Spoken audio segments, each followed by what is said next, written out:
Good morning. It's good to be back with you this morning. I hope and pray that you had a good Sunday, a good weekend. I hope that you had time to relax a little yesterday and just re-energize yourself and to get ready for the challenges of this week and for all the things that the Lord has in store for you today and for the remainder of the week. So praying for you all and praying for our church, praying for all of our ministries, and just praying that we will see some progress this week with this pandemic that's going on, and we will begin to see the ice break and begin to begin the process of getting back to what we like to call normal. I hope that we never get back completely to normal. I hope that we learn some things from these experiences. Our devotion today says, "To the end of the earth." It's taken from Acts chapter 20, verse 24, and this comes from the Living Bible. It says, "Life is worth nothing unless I use it for doing the work assigned me by the Lord Jesus. The work of telling others the good news about God's mighty kindness and love."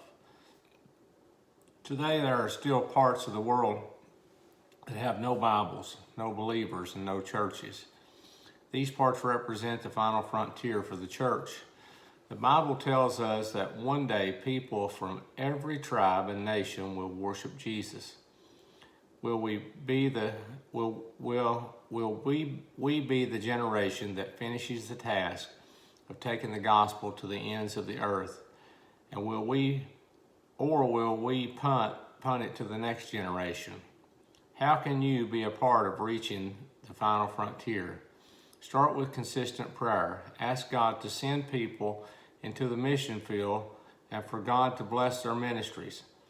Pray for the response to the message, that people would say yes to Jesus.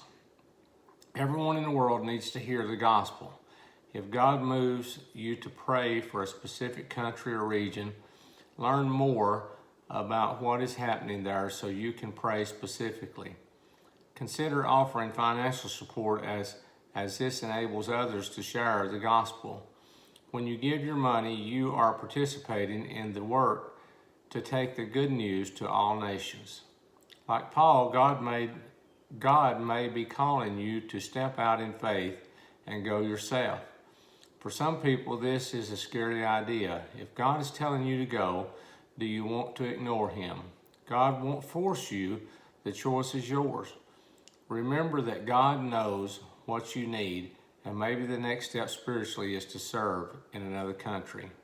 What's your role in taking the gospel to the final frontier? What is the work that Jesus has assigned to you? I think that's important that we think about. What is the work that Jesus has assigned us to do? We are here for a purpose. We are here to accomplish something more than making money and spending it and having a good time. We are here for a purpose. And so as we discover our purpose, whatever it might be, your purpose might be to pray. Your purpose might be to support financially. Your purpose might be to go. But we need to think about that final question. What's your role in taking the gospel to the final frontier? What's your role today? What is the work that Jesus has assigned you to do? What is our purpose in life? I hope you have a great day, and we will see you tomorrow.